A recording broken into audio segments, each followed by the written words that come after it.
That's right, ladies and gentlemen. It's time for the fifth quarter show.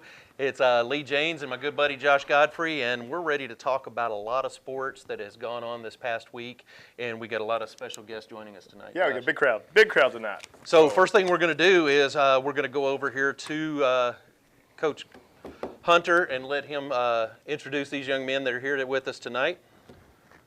Good. Yeah. Senior, Aiden Necessary, number 10. Senior, Mason Mooney, number 9.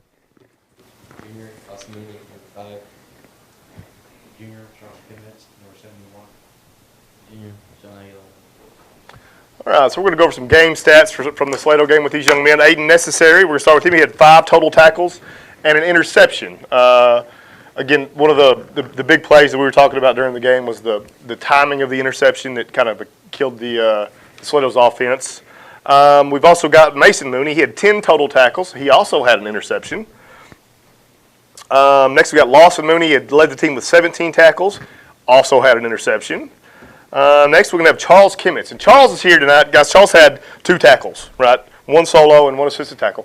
Played a really good game defensively. The stats don't tell the whole story. But, Lee, go ahead and tell the story. Okay. This is where we're at. This is one of the biggest reasons that Charles is with us tonight because number 5 for Slato was having a pretty doggone good game going on. And they ran a play where he kind of hurdled through the offensive line there, turned around, they hurried up, they ran the same exact play. We saw Charles was engaged in a block. Number 5 jumps through the line, and while the guy is in the air, Charles turns like he is auditioning for the WWE, catches this dude in midair, and suplexes him on the ground, pulls out the syrup for the pancake, and then the next thing that happened was number 5 was not the same for the rest of the game. I don't know if y'all saw that, but he did not. As a matter of fact, I think the very next play, he was trying to signal to the sideline that he wanted to come off. No, yeah, he definitely tapped his helmet. Charles, we saw that play. We watched him. We were like, oh, my God, that's a lot of weight. It was a thing of beauty. Right? It was a thing of beauty. We talked about it for about 5 minutes, man. So that's the main. You earned your place here tonight on the show for that tackle. Yep, that's it. Good job. We've also got Sean Aguilar there at 10 tackles. He also had an interception. So, all those turnovers were huge in the win, I think, Coach. Yeah. And that's what these young men are up here for really going after being ball hawks and getting the ball. Well, it's timely. I mean, very timely. We were struggling early. We'll talk about that, I'm sure, in a little bit. But we were struggling early, couldn't get everything going. And then Lawson gets one, we score. Hayden gets one, we score. Mason gets it tossed to him. They turn that into some points. And then, Sean ices the game in the end. But we kind of knew that. They're a good team, and they throw the ball around a lot. And we knew if we could change up our coverages, we'd give them some issues, and these guys made big plays. So it was a good night defensively. Well, 2 quick other things I want to point out. I don't know if folks watching the game really noticed this. I think it was on Lawson's interception. He was running for the house. He was trying to get down the field, and he was moving so fast that the official couldn't backpedal fast enough. And he ate some turf. He did. That's the only thing I mentioned the whole play. I didn't mention the interception. I said the just official fell. He yells it out. The official fell down. Everybody saw that. And then It was awesome. later on, Sean made good contact on one, and we were trying to signal if anybody could go to the sideline and see if that young man still had his shoes on. Yeah, it was a couple big hits. And it was awesome about the last play is we played it perfect. Kelly dropped in the hole, made him throw a high ball. Lawson comes and smokes him. Sean's there for the pick, got the tip. It was good stuff. Yeah. So these guys did a great job. A lot of their efforts put the ball back in the offense's hands so many times, and congratulations, guys. Yep. All right, guys. Thank y'all. Let's get the offense up there. Lots of points scored Friday night. Lots. Second most points that I think we've scored this season. All right, fellas. Let's see how we're looking here. Go ahead. Introduce yourself offensively. Senior, Tyler Shea, number 15. Senior, Trevor Smith, number 17.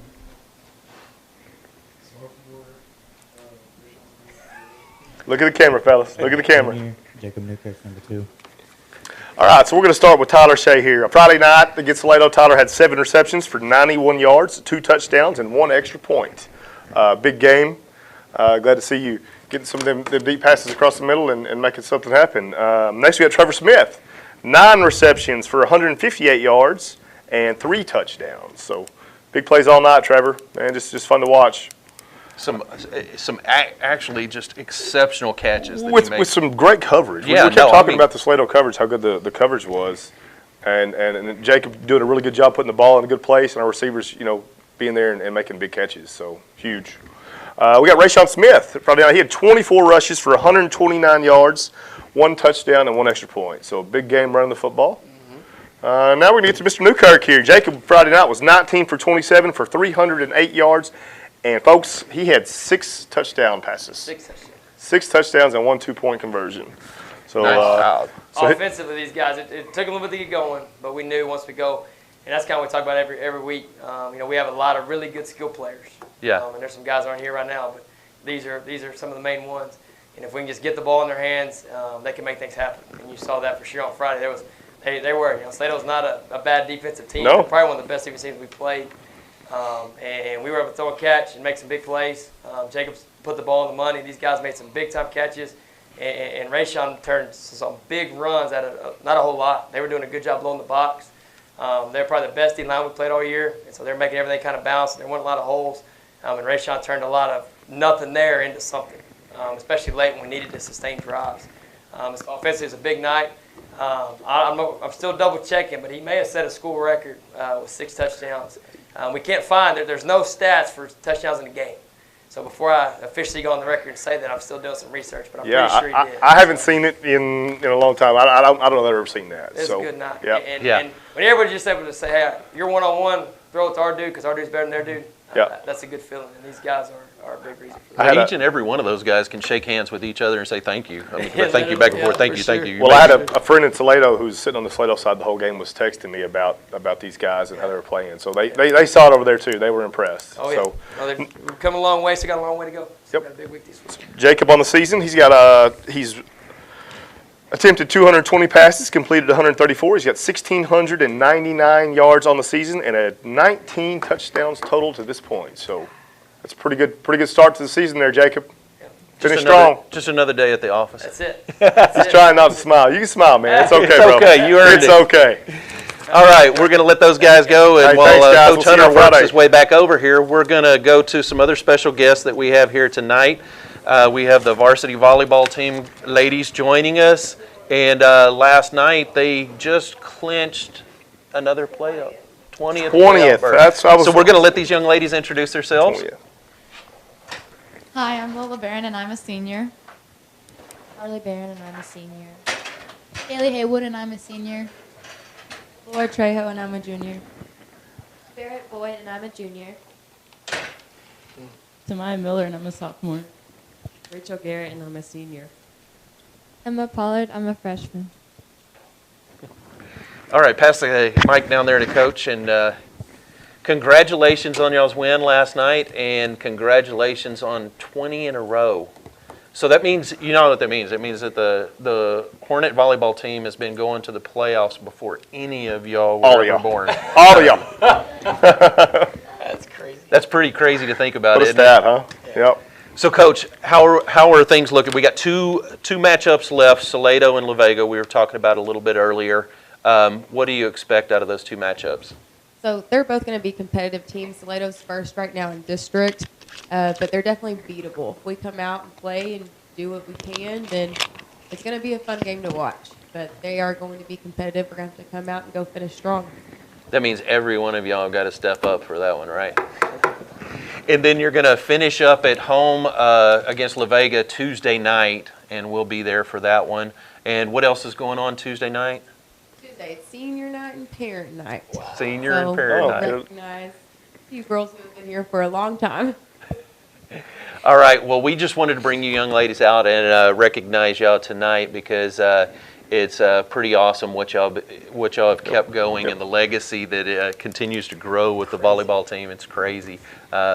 I'm looking forward to doing this whenever we're at like 30 maybe or something like that. You know? But anyway, we just want to say thank y'all, congratulations, and keep up the hard work, and we're looking forward to following y'all in the playoffs.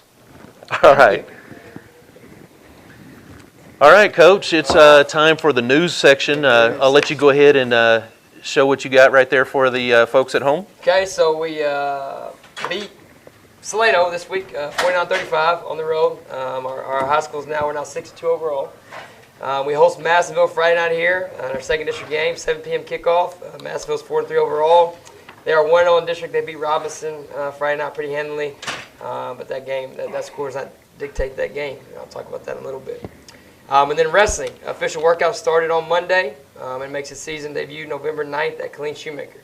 So, and I don't know if you know about wrestling. Our wrestling changed districts. Did you see Yes, that? I saw that. We moved up and We did an appeal, and we were supposed to go like to the Fort Worth area, I think, if I'm not mistaken. But now we're going to be with the Colleen's a little bit closer. Right. So it'll be good for our wrestling. Okay, good. And here's the thing with the wrestling. We're trying to work out the details right now so that we can bring some of the wrestling to the Hornet broadcast community, because that's one of the sports that we have not been able to do yet. It's been pretty much about scheduling, just the time of scheduling with it, but I think we've got some of those details worked out. Okay, Josh? good. All right, so the Gatesville High School girls and boys cross country will be competing in the UIL 4A Region 3 meet Monday in Huntsville. The girls run at 8:15, the boys follow at 8:45 a.m. at Kate Bar Moss Memorial Park. The top 4 teams and the top 10 individuals not on a qualifying team will advance to state, and the state meet is November 4th in Round Rock. We've also got girls basketball. Official workout started this morning, bright and early. The girls have 2 scrimmages planned before November 8th season opener against Waco Live Oak. And the boys basketball starts workouts a week from today. So lots of stuff, moving parts, huh, Coach? Moving parts. Moving to the fall, now moving into the December sports. So. And like we were just talking with our volleyball ladies, varsity clinched their 20th consecutive playoff last night, beating Waco Connolly 25-23, 25-23, and 25-23. Wow. That's an amazing score. I don't think you could get odds on in Vegas on something like that. The Hornets currently tied with Robinson for 3rd place in district standings, and GHS has 2 games remaining, the Friday Salado, and then Tuesday the La Vega, and then postseason begins November 1st.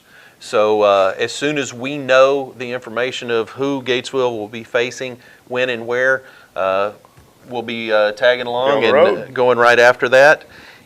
Tennis saw the fall season come to an end last week with a 10-3 loss to Wichita Falls in the area round. GHS finished 15-3 overall, and the Hornets were champions of District 7 4A, making the 5th straight playoff appearance. And the spring season will be starting January 20th. Get a pretty good little tradition there too, aren't we? Yeah, I think they got a little formula going on with the tennis as well, and coach is really enjoying that. I know he loves talking about his tennis team and presenting them, and they've earned it. Yeah, they're really good. They've earned it. Now, let's talk about some folks that have been earning some stuff here. Good one. Big smile, Coach. Good win. That was an exciting win. It's Salado. Yeah. Salado's been very strong for the past several years, and gone deep in the playoff for the past several years. And they started strong in the game Friday night. They got up on us 14-0, and it appeared that we were struggling for the start of the game.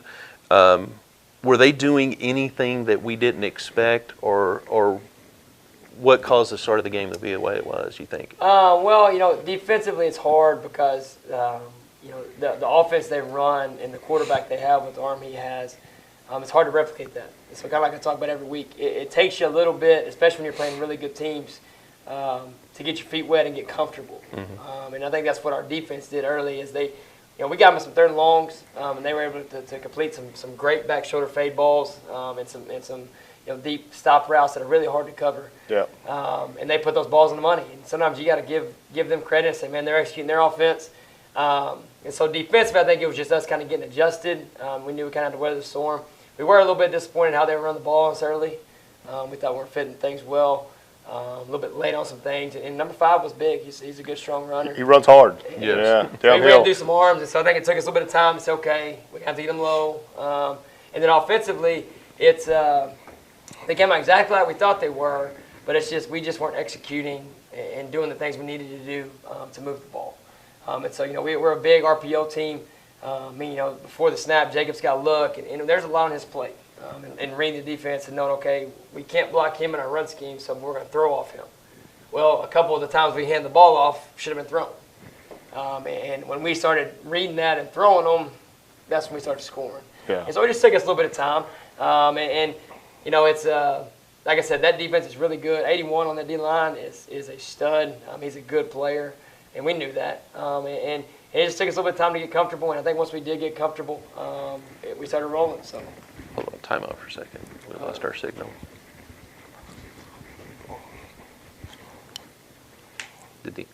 Okay, we are back. You look good now. Yeah, we apologize for that interruption, folks. We some reason all of our antennas shut off for just a second, but we're back live. And They say we started slow, but hey, once we started executing, man, it was go, go, go from there. And that's what I talked to several people after the game. That was probably the best all-around football game that I've seen Gatesville play in a long time, especially coming back from adversity and then come back in the way we finished it. Yeah. So, and it was fun to watch. Everybody that I talked to had the same impression of that game. I think the most disappointing thing is we got to get our PATs fixed. We got a kick right now. It's kind of banged up, and you can't miss those field goals and PATs, those key moments. We've got to continue. I say it every week, and we're trying. We've done 1,000 things. We've talked, but trying to figure out a way to start faster. We got to start faster because these games coming up, a 14-point hole is really hard to get out of. And I'm glad we fought out of it, and it's good to do that. But at the same time, let's get a 14-point advantage, and let's play from that end. Yeah. Time. Yeah. That'd be nice Yep. for all of us. So what did we recognize that made such a quick change starting, prior to the second half to kind of take control of the game? It's just doing Just the execution. executing. Yeah, and that's the biggest thing. We're still we talk about time, and we're still young, and we're still learning how to win those big games, and that was a big step for our program because those guys have never beaten Salado. And the last time I was at Salado, they had 5 offensive plays and 4 touchdowns.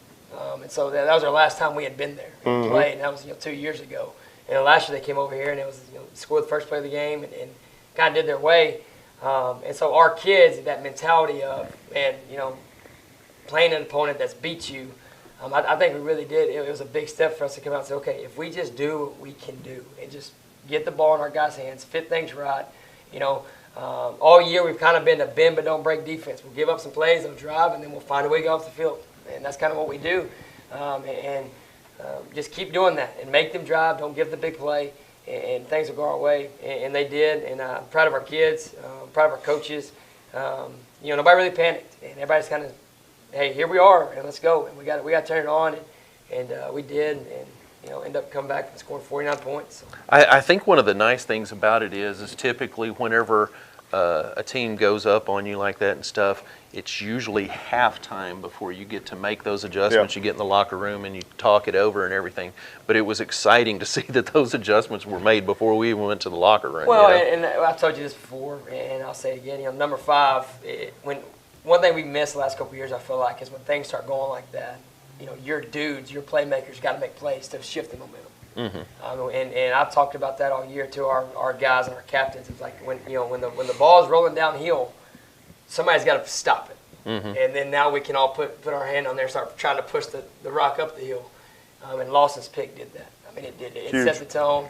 Yeah. And then we kind of go, okay, here we go. And then we score. Bang, we score.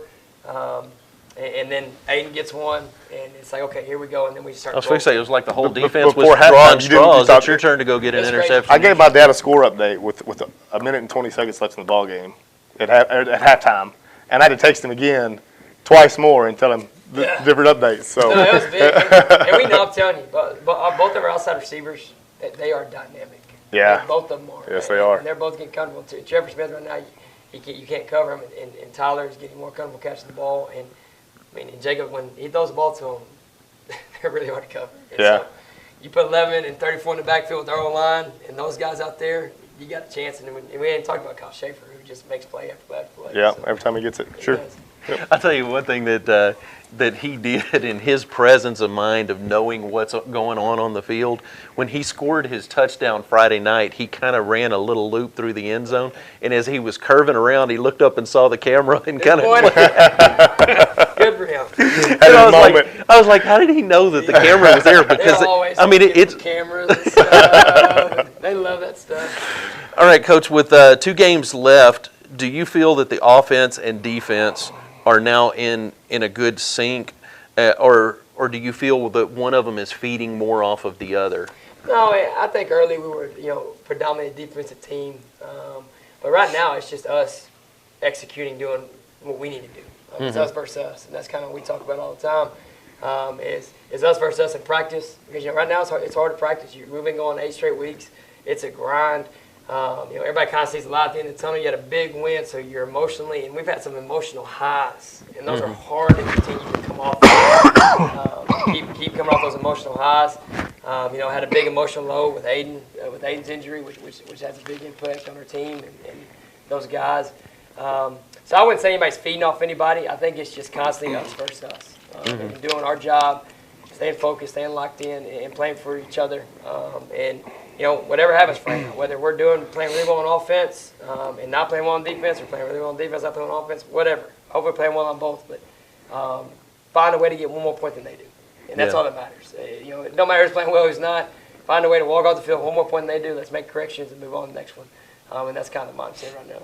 Well, and you mentioned that it's 8 straight weeks of football, but by the time it's all said and done, it's going to be 10 weeks straight, because our bye week is at the end of the season. So that's a tough workout for the boys there. It's a lot. And we're banged up. We are. It's just football is a physical game. And we practice hard. We do. We practice hard every day, and we don't hold back from that. And so it's kind of starting to catch up to us a little bit. But our kids are resilient, and they're hungry, and so I think they see our goals attainable, and I think they're trying to work for those goals. All right, let's go to Madisonville Friday night. Let's do it. Madisonville, they're 1-0. They beat in district. They beat Robinson 65-23. They appear to be a very run-heavy team. They are. What are their strengths in that perspective? They got some dynamic playmakers, about 6 of them that can really go. They got a couple backs. They run back there. They have a freshman slot receiver. That's brother. I'm pretty sure brother cousin played for Texas. He's very dynamic. He's a good player. And they got some guys on the outside, really tall, lanky receivers. They play 2 quarterbacks. And one was more of a run-heavy guy, but he can throw it. And the other one is an executor that comes out and executes the offense and does a good job. And so they're tough. They're a tough team to stop. Defensively, they load the box, man. They still load the box, and they got some really good corners and safeties. And we're going to see a lot of press man, like true press man. And so we're going to have to do really good with that and make some big-time throws and catches and one-on-ones. And we got to win some one-on-ones. But they're very, very dynamic and very explosive. That Robinson score I told you earlier, that score does not give you the feel of the game. I'm telling you, early in the game, it's back and forth, and Robinson's giving them everything they want. I think it's like 17-7 in the second quarter, and it's close. And before you know it, it's bam, bam, bam, bam, bam, and 60. They started making a lot of big plays, they did. too. Big runs, kickoff return. They had a punt block, Yep. and a couple fumbles, and it's kind of like we were. Like I said, in a minute 20, we kind of turned it on and found our niche. Well, against Robinson, they've kind of done that in every game. They'll be in a game, and then all of a sudden they'll explode, and their explosions are 21, 28 points at a time. And so we got to do a good job of maintaining that. And one of the things that I noticed in watching all of the highlight reels on them and stuff, they seem like they have a very aggressive and strong special teams. Oh yeah, no, they're very dynamic. They returned a kick. 97 yards, wasn't it? Yeah, oh yeah, no, they've returned multiple. Oh wow. And when you punt it, they got some number 7 back there. He's a receiver in a corner for them, he is a playmaker. And so yeah, we've got to do a really good job in special teams of making sure. Not getting the ball in their hands, and if we do, having good coverage. And then just execute. Doing what we've done all year. That's what I told our guys. We played guys like this, a team like this, a very explosive team, and we were with them for 3 quarters, and then they had their big moment. And so we've got to continue to fight, and this is going to be a good chance for us to grow. We never played them before. Coach Urbanski over there he's done a heck of a job of getting these guys to play hard. They're actually kind of young. They're a young team. They have some good senior leadership, but they're young in certain spots, and it's going to be a good test right now. Which side of the ball do you think is going to be the biggest challenge Friday night? Man, both of them, all 3 of them. It's getting to that point of the year that, Excuse me. We're trying to treat this like a playoff game. That's what we told them last week. Guys, we got to go in these games like they're playoff games, and we got to prepare like that. And so when you go into a game like that, we're not near good enough to say, oh yeah, we feel good on this side or that side. We still got a long way to go, and we're working every day to get better with the next play, next day mentality of okay, we got to keep getting better. And so all three phases, we're gonna get tested, and we're gonna have to step up and make plays in all three. So They're going to keep you on your toes all night long. all night. Well, I just can't say. You got to see more game film on them than what I did, and everything that I saw, and what went on in the Robinson game. I was like, wow, yeah, they're a good team. And there was quite a few of the reels that they were peeling off 35 to 50 yards on those plays. And it's one of those things like what we were talking about last week with Salado. Everybody's got to cover their assignments, or it's those big plays, and Madisonville seems like they're one of those teams that. Well, it's gonna be big. Can we talk about missed tackles? Will be big Friday. Not having missed tackles, because when they run their quarterback some. When you run your quarterback, you gain an advantage because you're +1. Now, normally the time the quarterback hands off, so he sits back there, so you can always gain anybody on defense. But when you run the quarterback, you're not +1 anymore, so you're 1-on-1 with them. And so those kind of tackles are big time tackles in games like this, because you got to win the 1-on-1s. And if you do miss a tackle, it can't be like it's such a bad whiff that he just keeps running. I've got to make him cut his feet so it gives the other guys time to swarm and get to the football. Well, it's going to be an exciting night here Friday night. Senior night for us too, Friday night. Senior night. Military night. Yep, that's I like it. I see you. Okay, I see you. I thought I'd I like it. talk about that a little bit. We're going to have our military appreciation night. We do that every year, and it's yes, we do have Fort Hood here, but it's not just about recognizing the Army. Army, Navy, Air Force, Marines, first responders, and can't forget we got the Space Force too now. We're going to have over 300 soldiers here at the game Friday night. There's going to be quite a few soldiers there. They're going to have a little tailgate prior to the game. Then they're going to come out and be here for the spirit line, the coin toss, the presenting of the colors. So that'll be real exciting. We're going to cover all of that. It really helps the home field advantage to me. I love military appreciation night. Yeah, that's me awesome. In the end zone. Yep. I've seen some military appreciation nights done at other schools and stuff, but I don't think that I've seen any of them do it quite the same that we do. We do things right. And the past several years, we've seen some of the military soldiers that come out and stuff. They get so amped up because a lot of them, a lot of these soldiers are not from Texas, right. So they don't understand what high school football is like here in Texas. So they get amped up, and me and Josh are up there watching them, and these guys are doing push-ups for touchdowns. That's awesome. That gets kind of exciting watching them do the push-ups for touchdowns. I know, right? You're going to leave the game wore out. That's right. It's going to be like PT training. That's right. So coin toss is going to be at 6:57. Yep. We're going to have Lieutenant Colonel Ellison is going to be there. I've spoke with him a little bit. Okay. We got to chit-chat, and I told him he's got some big shoes to fill after Colonel Ells left. Yeah. He's good friend of Hornet Broadcasting. We loved having him around. But Lieutenant Colonel Ellison's going to do the coin toss. Kickoff at 7 o'clock. 6:30 senior night starts the presentation. You've got football, cheer, dazzlers, and band. Yes, So big senior night. big senior night, and then we're going to have kickoff at 7 o'clock. Beat Madisonville. Senior walk after the game. Senior walk after the game. Parents, family, friends at the south end zone gate, and the seniors are going to take their last walk. This ain't the last football game of the season. Keep that in mind. Last home game. It's just the last home game. Got to get it done now. And then for you folks that are all amped up about going to the game, don't forget to check out tomorrow. Be posting the trivia question of the week for a pair of Hornet Broadcasting Reserve tickets. So that'll be a good one. They kind of got me last week. The question of the week was Ricky Thompson. What year did he go into the NFL draft? And I think Google blew up on that one. Yeah, I don't think. Easy. You don't have to dig in the archives for that one. So I rethought it afterwards, and I was thinking to myself, man, the question I should have asked is what NFL team drafted him. And I know a lot of people would have got that wrong because they would have said the Redskins, and they would have been wrong. Oh, there you go. So now that I rethought that one. Hindsight. Hindsight, yeah. Because I had a bunch of people up in the press box room. Oh yeah, he was drafted by the Redskins. Nope. Nope, he wasn't. So anyway, all right, we're going to leave you with this last question for Coach Hunter before we sign off the air. And no, it has nothing to do with the Cowboys. There we go. No, it don't. Anyway, in all the games that you've seen so far this season, play them through your mind real quick. Who would you say on the Hornets team would, in your opinion, would get the hardest hit this year? Oh, awesome. Yeah, I mean, that's there's good. no That's doubt. silly. He- For that 150 kid, pounds, he I'm brings telling it. you, he plays about, and it's amazing to watch him. But The only reason I asked that question is because, after the Salado game, man, there was a couple of things in there. I don't know that I would have wanted to trade places with number 5 after Charles gave it. There's a difference. And that really wasn't a hit. That was. Well, it is, and that's what makes the game. It's a physical game, and having kids like Charles, who plays that nose guard, that doesn't really get he plays off double teams and stuff, and plays in the middle, and does a great job. Mm-hmm. But you'll probably never call his name because all you see is the ball bounce outside. Yeah, 2 So tackles, it's right? I mean, it's, yeah. He got plenty of name calling.